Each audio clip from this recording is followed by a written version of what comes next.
एक तो हम समझते नहीं हैं, यह एक समस्या। दूसरी समस्या यह है कि हम नहीं समझे ये कहते नहीं।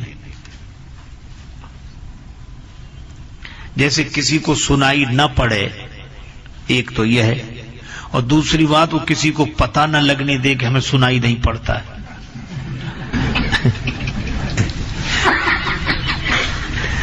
वो समझता है किसी को पता नहीं पड़ रहा, पर पता तो लग ही जाता है। एक आदमी को नहीं सुनाई पड़ता था, पर वो किसी को पता नहीं लगने देता, थोड़ा थोड़ा सुनता था। उसका मित्र बीमार था, चला गया। घर वालों ने कहा कि साथ ले जाओ किसी को। अरे बोले सब जगह बदनामी करानी है कि हमको सुनाई नहीं पड़ता है, इतना तो हम सुन लेते हैं कि काम चल जाएगा। गया, मित्र से पूछा, कहो तबीयत कैसी है? अच्छा, जिनको कम सुनाई पड़ता है वे शायद सोचते हैं कि सबको ऐसे ही सुनाई पड़ता होगा, इसलिए जोर से बोलते ही हैं। तो मित्र से बोले, कहो तबीयत कैसी है? तो मित्र परेशान था, क्या बताएं, मर रहे हैं। उन्होंने अंदाजा लगाया कि ये कह रहे हैं कि पहले से ठीक है। तो तुरंत बोले, भगवान की बड़ी कृपा है, जल्दी ठीक हो जाओगे। मित्र को बड़ा बुरा लगा कि हम मर रहे हैं, ये कह रहे हैं भगवान की बड़ी कृपा है। तो तुरंत पूछा दूसरा सवाल, कौन से डॉक्टर का इलाज चल रहा है? तो वो तो खींच गया था, तो बोला यमराज का। तो ये तुरंत बोला, वो नाम तो सुना था नहीं, वो बहुत अच्छे डॉक्टर हैं, उन्होंने कई मरीज ठीक कर दिए, रोज उनका यही काम है, तुमको भी जल्दी ठीक कर देंगे। खाने को क्या बताया? तो वो बहुत झुंझला गया था, बोला पत्थर। तो तुरंत बोला, बड़ा हल्का भोजन है, जल्दी पच जाता है, स्वास्थ्य के लिए अच्छा। बोलो, तो एक तो सुनाई नहीं पड़ रहा सही, दूसरा किसी को पता नहीं लगने दे रहा है। लेकिन पता नहीं लगने दे रहा है तो क्या पता लग नहीं रहा है? कोई नासमझ अपनी नासमझी को स्वीकार न करे तो क्या अनुभवी पुरुष समझ नहीं लेंगे? और यहां भी यही हुआ है कि सती जी ने कहा नहीं कि मुझे संशय है, यद्यपि प्रकट न कहे भवानी। हर अंतर जामी सब जानी अंतर जामी, हर अंतर जामी सब जानी, सब जानी जानी सब जानी अंतर जानी।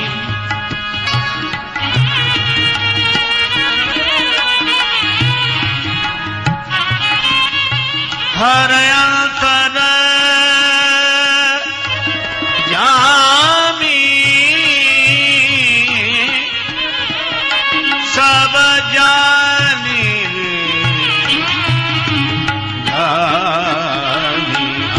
अंतर्जामी, अंतर्जामी सब जानी, हर अंतर्जामी सब जानी, हर अंतर्जामी। शंकर जी जान गए। हम लोग समझते हैं कि गुरुजी क्या समझे, गुरुजी कुछ पता नहीं।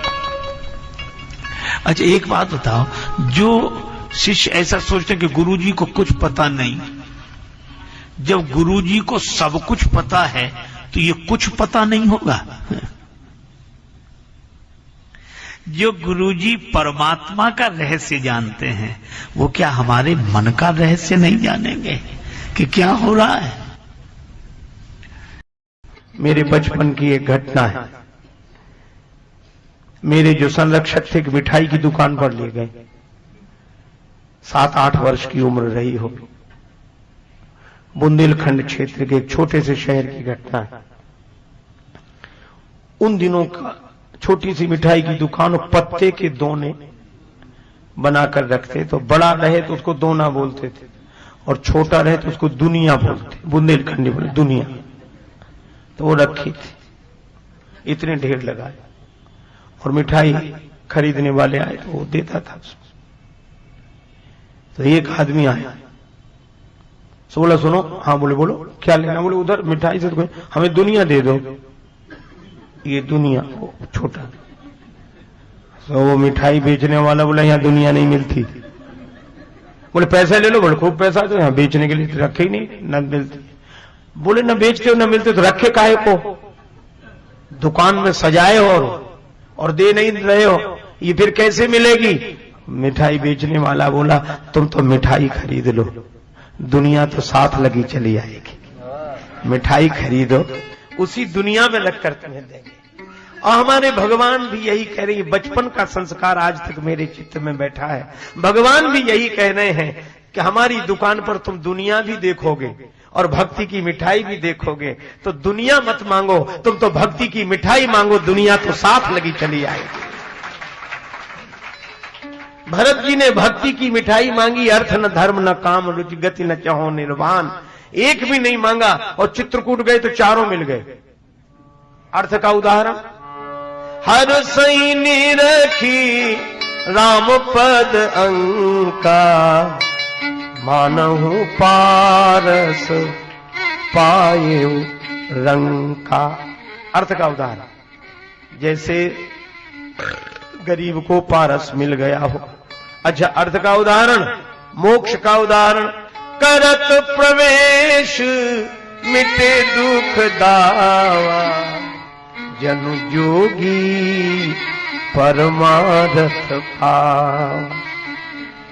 काम का उदाहरण, बल कल बसन, राम जी को देखा जटिल तनु श्यामा, जनु मुनि वेश कीन रहती कामा। और धर्म का उदाहरण, सेवा धर्म कठिन जग जान। और कौन सी सेवा, आज्ञा समना सुसाहिब से। चारों फल मिल गए।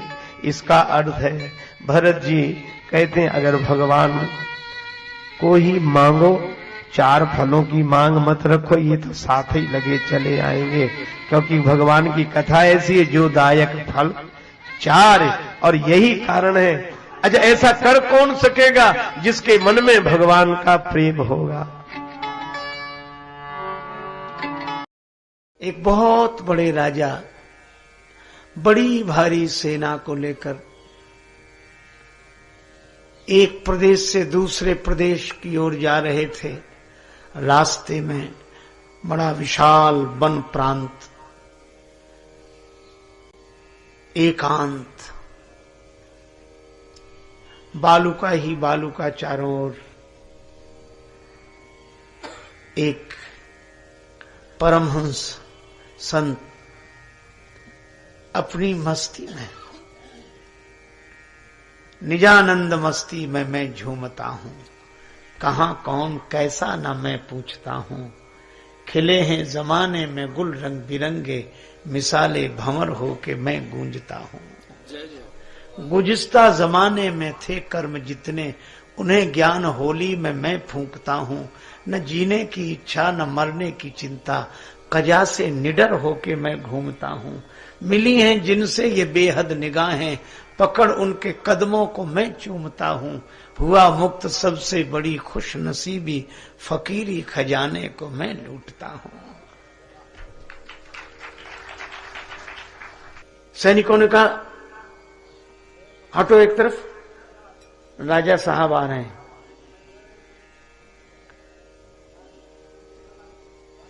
बादशाह हैं, आप रास्ता छोड़ो। महात्मा बोले उनसे कह दो कि शहंशाह पड़ा है। हम क्यों हटें, हम तो उसके रास्ते में गए नहीं, वही हमारे रास्ते में आया।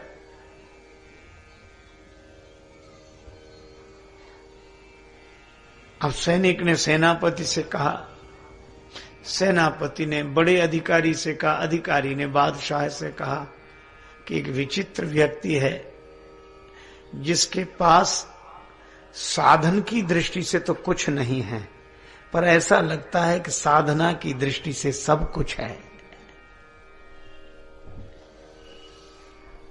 हिल भी नहीं रहा अपनी जगह से, और यह कहता है कि वो अगर बादशाह है तो मैं शहंशाह हूं। बादशाह स्वयं गया, आप शहंशाह कैसे? महात्मा ने कहा तुम बादशाह कैसे? बादशाह ने कहा कि मैं कई देश जीत चुका हूं। अब कहां जा रहे हो? एक देश और बचा है, उसे जीतने जा रहा हूं। अच्छा, उस देश को जीत लोगे फिर क्या करोगे? बादशाह ने कहा बस वह देश बचा है उसे जीत लूं, फिर आराम से सोऊंगा। महात्मा बोले तुम तब सोओगे, हम अभी सो रहे हैं। तुम तब सोओगे, हम अभी सो रहे हैं, और तुम शायद सो भी ना पाओ।